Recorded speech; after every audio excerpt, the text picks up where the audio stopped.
Hadirin cahaya bapak-bapak ya, pemuda semua yang masih sama-sama dimuliakan Allah Subhanahu wa taala.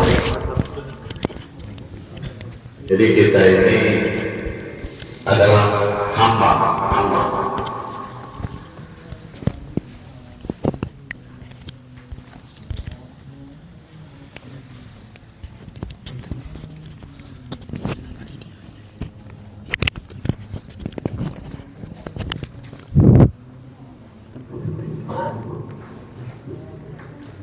Jadi hamba ini adalah selemah-lemahnya makhluk. Maka agama baginda Rasulullah SAW mengajarkan kepada manusia ini menempatkan posisi pada kedudukan hamba. Jadi hamba ini tidak punya kekuasaan, tidak bisa apa-apa. Hamba ini adalah milik tuannya, gimana tuannya saja. Maka agama mengajarkan manusia menjadikan kedudukan seorang hamba. Maka semakin tahu dia posisi seorang hamba, semakin tinggi kedudukannya di hadapan Allah Subhanahu wa taala. Karena segala sesuatu yang ada di alam ini, baik di alam ruh, alam rahim, alam dunia, bahkan nanti alam barzah, padang mahsyar, bahkan akhirat, nanti ada dua tempat, surga dan neraka, itu diciptakan oleh Allah Subhanahu wa taala. Pemiliknya ini adalah Allah Subhanahu wa taala.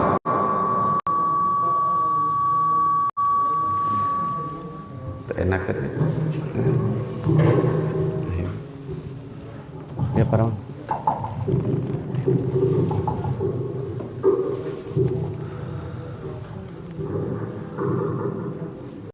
Maka kita bersyukur kepada Allah Subhanahu wa taala dijadikan manusia, karena banyak makhluk yang diciptakan oleh Allah Subhanahu wa taala. Ada ulama mengatakan ini 18.000 jenis makhluk yang diciptakan. Itu juga baru perkiraan ulama, termasuk di dalamnya ini manusia. Tetapi manusia ini diciptakan oleh Allah Subhanahu wa taala sekali cipta untuk selama-lamanya. Jadi ada awal, tidak ada akhir. Sedangkan dunia yang diciptakan oleh Allah Subhanahu wa taala ini ada awal, ada akhir. Suatu saat dunia ini akan dihancurkan oleh Allah Subhanahu wa taala. Maka manusia yang sudah dihadirkan oleh Allah ke dunia ini bukan kita saja. Sudah banyak manusia-manusia sebelum kita ini yang sudah melewati alam dunia ini dengan satu tujuan. Tidak ada satu manusia pun yang ingin gagal hidupnya, yang ingin sengsara. Semua manusia kita sepakat ingin berada di posisi kejayaan, kesuksesan, kemuliaan, kebahagiaan. Sehingga manusia untuk mendapatkan keinginannya ini hanya bermain dengan akal pikiran, apa yang dia lihat, apa yang dia rasakan. Sehingga sesuatu yang tidak ditembus atau dicapai oleh akalnya dan tidak dapat dia lihat, dia tidak bisa mengetahuinya. Maka Allah Subhanahu wa taala mengisahkan kehidupan orang-orang terdahulu di Al-Qur'an. Banyak kisah-kisah orang terdahulu dengan pola pikir yang sama, mengajak daripada keluarganya, teman-temannya, kerabat-kerabatnya, bahwa kejayaan manusia ini ketika banyak harta, emas, perak, atau banyak daripada pengikutnya, atau menduduki suatu jabatan yang tinggi, sehingga mereka berusaha ke arah itu.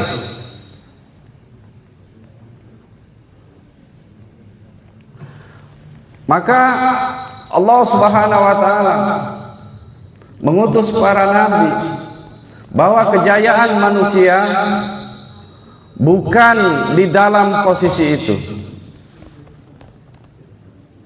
Kejayaan manusia, kesuksesan manusia ada di dalam ketaatan kepada Allah dan Rasulnya. Nah, tadi saya di WA sama Pak Maman yang ngisi ini ngasih tema ketaatan kepada Allah dan Rasulnya ini diaplikasikan ke dunia kerja, karena akhir daripada suatu ujian di alam dunia ini adalah ketaatan. Kalau kita mau sukses atau dalam posisi apapun, tinggal ikutin aja aturannya.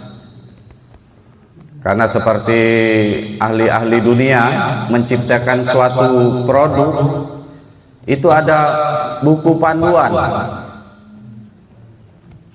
Motor misalnya, atau mesin cuci, atau kulkas, atau mesin-mesin yang lain, mesin-mesin pabrik. Jadi yang menciptakan daripada produk itu memberikan daripada buku panduan, supaya mesin yang diciptakannya itu bekerja dengan baik sesuai yang diinginkan. Tak begitu juga Allah Subhanahu wa taala. Manusia ini diciptakan oleh Allah Subhanahu wa taala supaya manusia ini sukses, dikasih buku panduan. Bukan hanya buku panduan atau petunjuk. Allah Subhanahu wa taala juga menjadikan utusan-utusannya sebagai sampel, contoh, supaya manusia ini memahami. Karena pada ujungnya usaha kita ini kan ada 3 rongga dalam diri manusia ini. Rongga otak yang diisi dengan maklumat, pengetahuan. Yang keduanya ini rongga perut yang diisi dengan makanan. Nah, yang ketiga ini adalah rongga dada. Ini harus diisi dengan agama. Walaupun otaknya ini cerdas, gitu kan, perutnya ini dengan makanan-makanan yang bergizi, tapi di dadanya ini tidak ada agama, tidak beriman kepada Allah dan Rasulnya, itu tidak ada nilai di sisi Allah Subhanahu wa taala. Bahkan nilainya ini lebih rendah daripada binatang, hewan ternak, gitu kan. Manusia ini mulia ketika ada agama. Maka dulu waktu zaman Nabi Musa itu ada babi ya, bisa bicara, dikisahkan sama ulama itu. Ngomong ke Nabi Musa. Nabi Musa ini adalah kalamullah, bisa berbicara langsung dengan Allah Subhanahu wa taala. Musa, saya ini udah bosan jadi babi, pengen jadi manusia. Maka Nabi Musa berdoa kepada Allah, berbicara kepada Allah Subhanahu wa taala, wahai Allah, ada seekor babi katanya yang ingin menjadi manusia. Maka kata Allah Subhanahu wa taala, dia ini akan dijadikan manusia, tetapi tidak ada iman, manusia yang tidak beriman. Datanglah Nabi Musa ke seekor babi tadi. Boleh katanya, kamu ini akan jadi manusia, tapi selaku manusia yang tidak beriman kepada Allah. Maka kata babi tadi, saya mendingan jadi babi daripada jadi manusia yang tidak punya iman. Maksudnya kedudukan manusia ini ketika tidak ada iman kepada Allah, maka dia ini akan hina, lebih hina daripada seekor babi. Maka alhamdulillah kita dikenalkan oleh Allah Subhanahu wa taala dengan kalimat yang agung, yaitu kalimat la ilaha illallah Muhammadur Rasulullah. Nah, ini yang mau kita isi dada kita ini supaya masuk daripada kebesaran Allah Subhanahu wa taala ke dalam hati kita. Karena hati manusia ini tidak akan cukup walaupun satu lembah emas dimasukin, kata Nabi kan, dia akan mencari yang kedua. Dikasih kedua lembah emas masih kurang lagi, pengen yang ketiga. Sudah tiga ini tetap masih kurang, tidak akan puas sebelum masuk kubur, ditindih dengan tanah. Kurang terus manusianya, kurang terus manusianya. Kata ulama, kita itu tidak berpikir menikmatin 10 miliar tadi. Gimana caranya bisa jadi 20 miliar? Ada seorang nenek-nenek lagi menangis, tersusuk nenek yang lewat. Kenapa nek kamu menangis? Uangnya hilang. Berapa? 200.000 katanya. Karena tadi yang melihatnya kasihan, dikasihlah 200.000 kan, diganti yang hilang. Tambah keras nangisnya. Kenapa nek? Kok tambah keras nangis? Katanya kalau nggak hilang jadi 400.000 uang saya. Tidak mensyukuri yang ada. Seperti itu gambaran kita kehidupan manusia. Maka orang-orang terdahulu yang tidak dapat petunjuk, mereka ini tidak bahagia hidupnya. Allah Subhanahu wa taala mengisahkan Fir'aun, Qarun, Namrud. Itu raja-raja dunia, itu 2/3 dunia mereka kuasai. Tapi karena mereka tidak ada iman, mereka itu semuanya dibinasakan oleh Allah Subhanahu wa taala. Kita sekarang kita berusaha, kita sekarang yang ada di alam dunia ini dengan pikiran yang sama.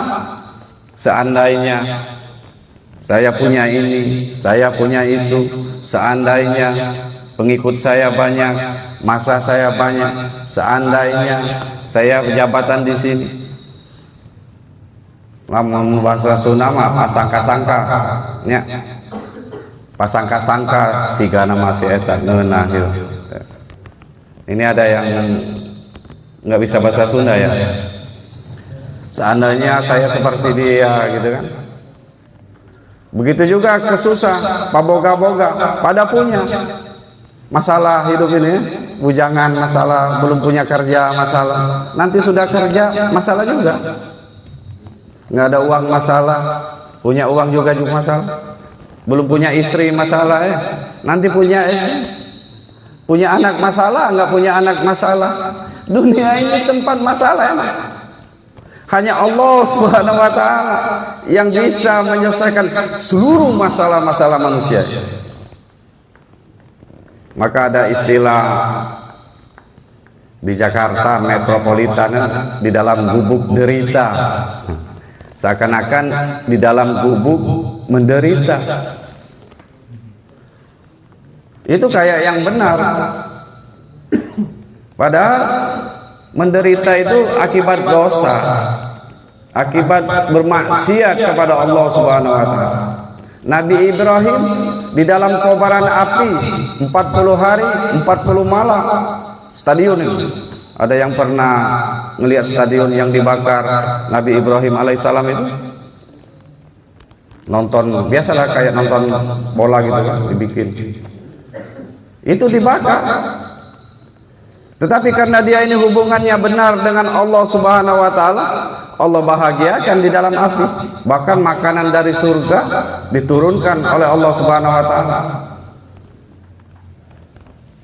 Api yang sifatnya membakar dicabut oleh Allah Subhanahu wa taala khusus kepada Nabi Ibrahim alaihissalam. Ini kudratullah. Ada nizam zahiriyah, ada nizam ghaibiyah. Ada aturan zahir, ada aturan ghaib. Api sendiri kaget, kenapa nggak bisa membakar? Kan ada malaikat penjaga api. Kaget, kenapa ini nggak bisa membakar? Dicabut sifat membakarnya oleh Allah Subhanahu wa taala.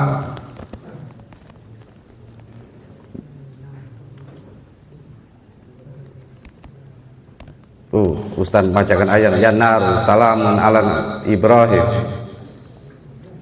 Bardan salam, dua perintahnya, wahai api dingin. Nah, maka kata ulama, ketika perintah dingin ini, Nabi Ibrahim itu menggigil di dalam api. Jadi dingin itu bisa membunuh. Salaman ala Ibrahim, dua perintah, dingin dan selamatkan Nabi Ibrahim. Bukan hanya dingin, tapi selamat. Maka hadirin yang masih yang sama-sama dimuliakan Allah Subhanahu wa taala.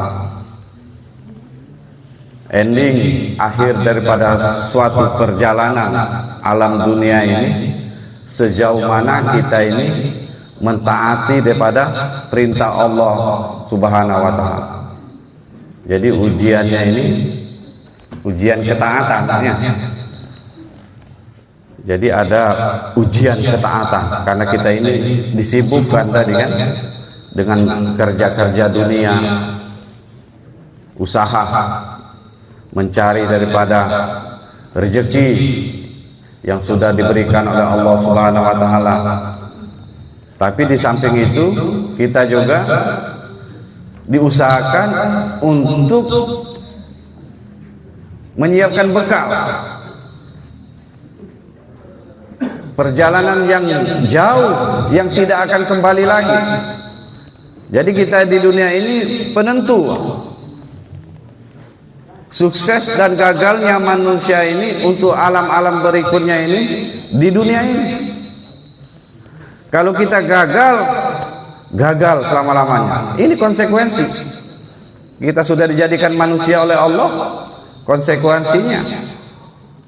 Maka alhamdulillah kita bersyukur kepada Allah Subhanahu wa taala bagaimana kita ini menjaga iman kita ini, menguatkan iman kita ini, dan menyebarkan iman kita ini.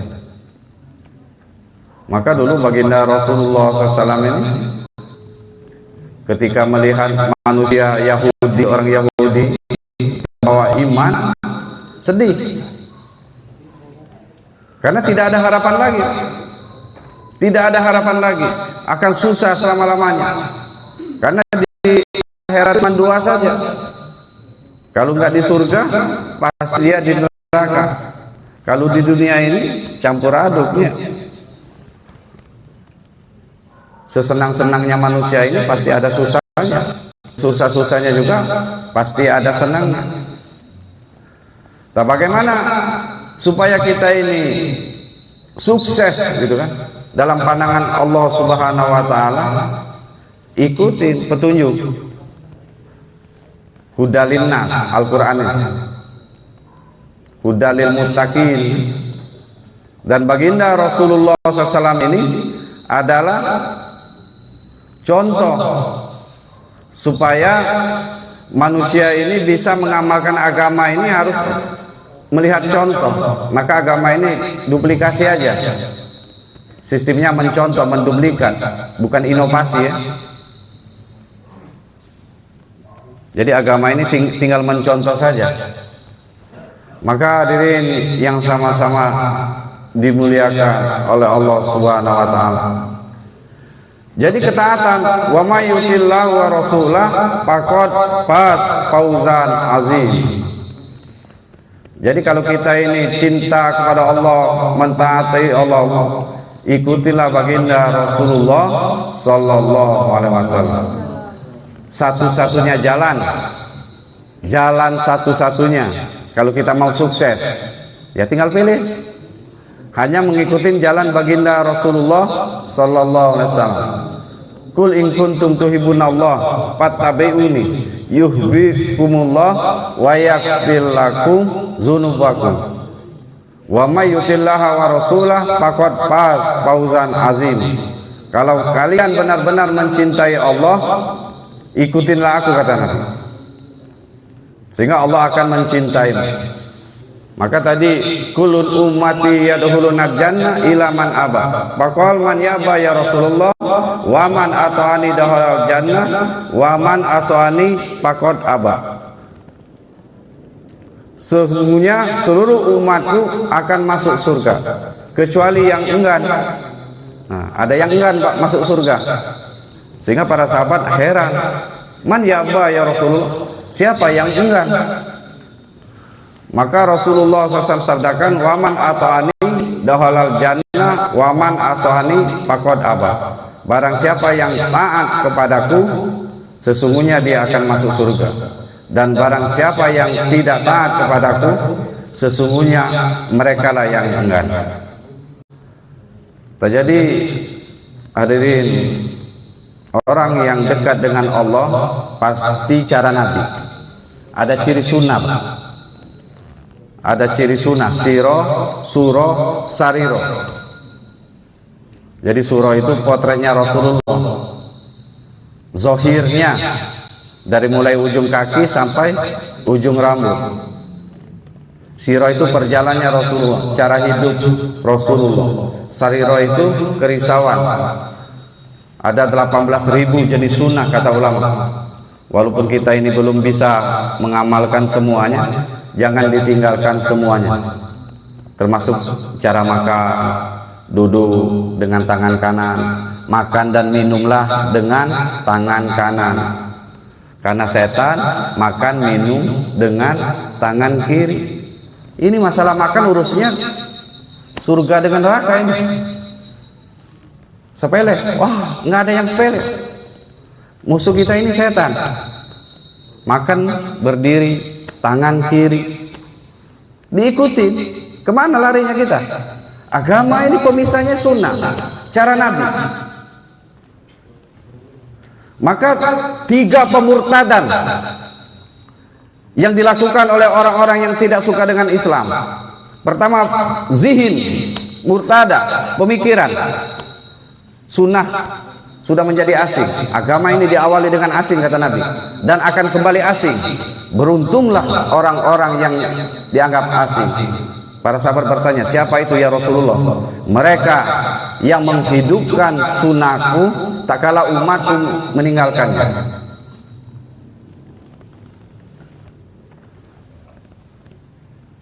Jadi ketika ada orang-orang Islam menghidupkan sunnah cara Nabi kayak ini, saya juga aneh dulu kan, yang pakai cadar aneh ini aneh.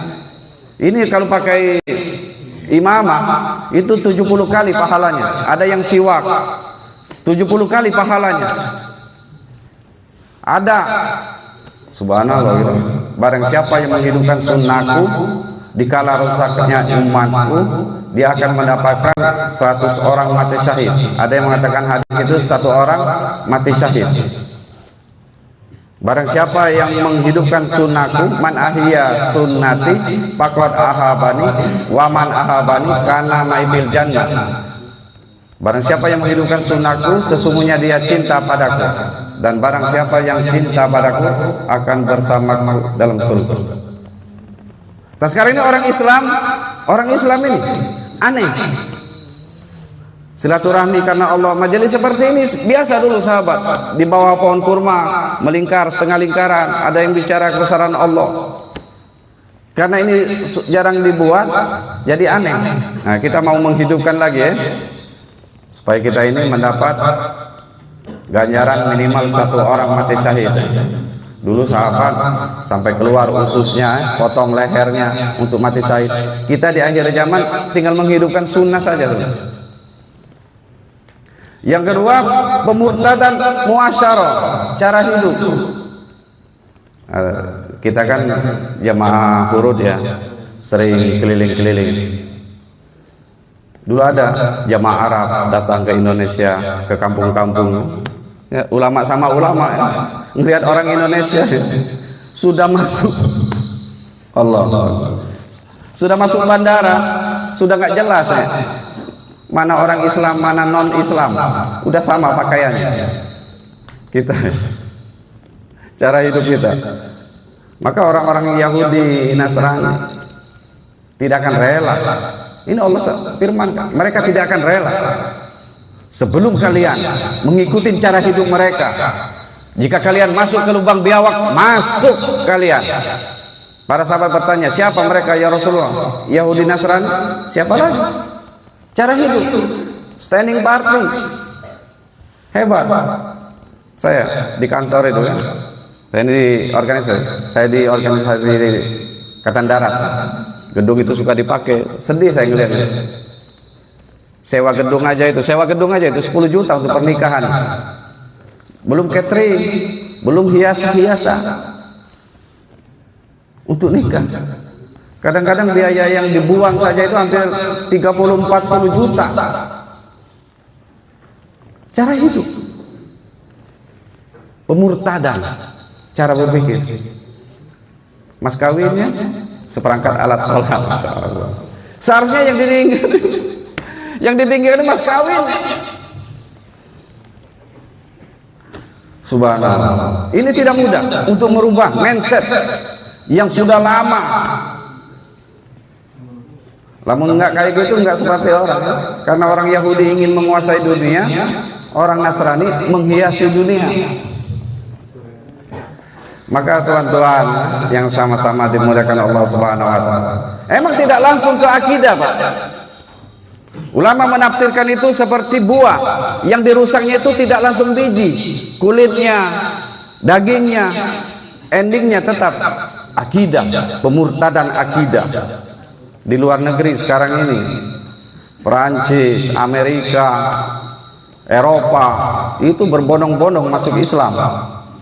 Di Indonesia berbondong-bondong keluar dari Islam.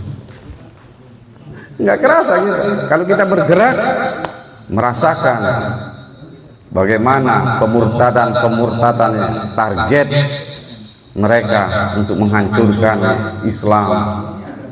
Kalau kita diam saja seperti ini, bagaimana nanti anak keturunan kita? Maka tuan-tuan, kita selaku hamba yang diciptakan oleh Allah Subhanahu wa taala, wa ma khalaqtul jinna wal insa illa liya'budun. Kita beribadah kepada Allah Subhanahu wa taala, tetapi selaku umat kita punya beban yang sama. Kerja nubuah, saling mengajak, balighu ani walau ayat, saling mengingatkan saja. Nah, kita ini suka lupa. Jangankan perkara alam akhirat, kunci motor juga suka lupa. Kadang-kadang rokok di telinga aja itu sebatang, mana rokok saya tadi? Di telinga. Maka perlu saling mengingatkan. Wa zakir fa innal zikra tanfa'ul mu'minin. Tetaplah kalian saling mengingatkan karena ini bermanfaat buat orang-orang yang beriman. Maka selaku umat kita ini punya kerja yang mulia. Kuntum khairu umat ukhrijat linnas, dikeluarkan oleh Allah untuk seluruh manusia. Ta'muru nabil ma'ruf wa tanhauna 'anil munkar wa tu'minuna billah. Maka gede pahalanya mengajak ini. Maka satu hari di jalan Allah itu lebih baik daripada 1000 hari selain di jalan Allah Subhanahu wa Ta'ala. Sebagi sepetang di jalan Allah itu lebih baik daripada sholat 2 rakaat di depan Hajar Aswad di malam Lailatul Qadar. Jadi jalan Allah itu bukan jihad, itu jangan ditafsirkan perang. Jihad itu memindahkan amal. Kalau dulu dakwanya nih dakwah Islamiyah, mengajak orang kafir kepada Islam. Kalau sekarang ini dakwah imaniyah, mengajak orang Islam kepada amal. Nah, karena orang Islam ini sudah banyak meninggalkan amal-amal agama, khususnya perkara yang penting setelah iman ini, sholat ini ya. Jadi perumpamaan sholat ini dalam agama ini seperti, jadi kalau nggak ada kepala gimana ini? Banyak orang Islam nggak ada kepalanya ya. Banyak orang Islam meninggalkan sholat. Teman-teman kita, saudara-saudara kita lupa, padahal dari kecil tahu sholat itu wajib. Nah, sekarang saling mengajak kita, saling menguatkan, karena sholat ini adalah tulang punggungnya agama. Berdirinya kita, tegaknya kita ini ketika menegakkan sholat. Hubungan kita baik dengan Allah ini dengan sholat. Ketika hubungan rusak dengan Allah, masalah dengan makhluk, banjir. Kemarin di Lembang kan 23 teman saya tentara marinir, nggak ada, mau tentara mau marinir mau Kopassus, tenggelam ketika keputusan Allah. Namrud hebat, tentaranya kuat, bentengnya gagah, taat. Namrud, Raja Namrud, tapi dihinakan oleh Allah Subhanahu wa Ta'ala hanya dengan seekor lalat betina, sayapnya sebelah, benteng yang kokoh, tentara yang banyak, nggak tidur merawal Namrud, lemah, tidak bisa menjaga seekor lalat betina yang sebelah sayapnya, masuk ke lubang hitung Namrud, muter dia di otaknya itu. Sampai kata ulama, banyak cara Allah untuk menghinakan manusia dengan apa itu? Lalat itu makhluk yang lemah sebenarnya, tapi ketika masuk ke otak, hidup dia, sampai Namrud itu menderita setiap hari itu. Dia golerkan kepalanya di lantai, prajuritnya baris, diinjak pakai sepatu PDL itu kan. Jadi kalau diinjak itu enak katanya, nggak pusing lagi kan, diinjak lagi terus berhari-hari. Raja tidak didemo, rakyat tidak nuntut, tetap taat, tetap dihinakan oleh Allah Subhanahu wa Ta'ala. Maka saudara-saudara, tuan-tuan yang sama-sama dimuliakan Allah Subhanahu wa Ta'ala, dimanapun kita berada, nah, kita mau mengisi rongga dada kita itu dengan agama, pelajari Al-Quran, baca hadis-hadis Nabi. Ilmu itu ada dua, fadail sama masail. Fadail ini hubungan dengan iman. Barang siapa yang menjaga sholat yang 5 waktu gitu kan, banyak janji dari Allah Subhanahu wa Ta'ala akan dihapuskan dosa-dosanya. Barang siapa membaca surat Al-Waqi'ah akan tercabut daripada kefakiran. Nah, ini bab iman, bab yakin dengan janji Allah Subhanahu wa Ta'ala. Tapi kalau masail ini tata cara ibadah, dia harus ahli. Lamun dokter mah dokter khusus gitu kan, tata cara ibadah, karena Allah perintahkan di dalam Al-Quran itu sholat, puasa, zakat, tapi tidak dirinci bagaimana caranya. Baginda Rasulullah SAW yang memberikan cara-caranya, maka perlu daripada ilmu-ilmu yang lainnya sebagai supaya amalan kita ini diterima oleh Allah Subhanahu wa Ta'ala. Jadi otak kita ini bukan ilmu-ilmu dunia saja yang diisi, walaupun penuh gitu kan.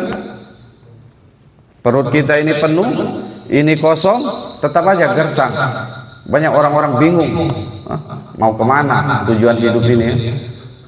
Dari pagi sampai sore, siang, malam, malam jadi siang, siang jadi malam. Ini, Paina tashabun, mau kemana kalian?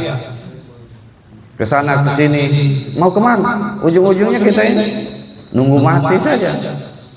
Udah mati, udah beres masalah dunia, tinggal masalah akhirat. Tak sebelum ini kita sampai kematian kita ini datang, kita membuat bekal sebanyak-banyaknya. Kita ajak teman-teman kita, saudara-saudara kita. Nanti di Jepang, di sini banyak orang-orang Islam sedang bergerak. Kasihan, karena mereka ketika tidak bawa iman, pandangan Nabi, dia akan disiksa oleh Allah Subhanahu wa Ta'ala. Nah, kita berpikir ke sana.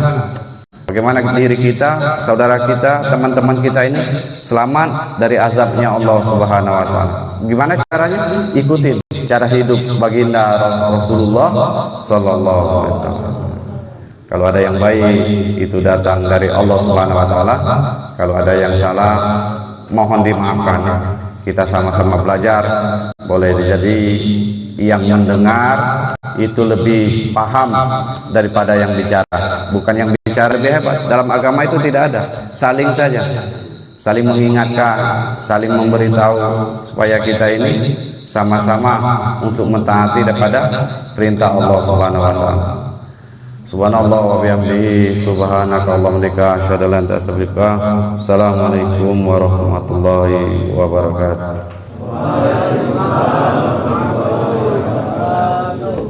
Mangga. Jangan dulu bubar tuh katanya. Ada isi perut.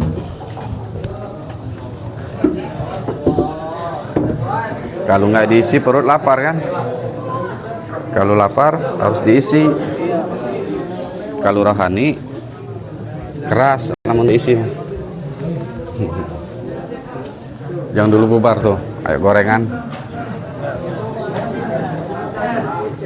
Oh, ini ngehiung ininya.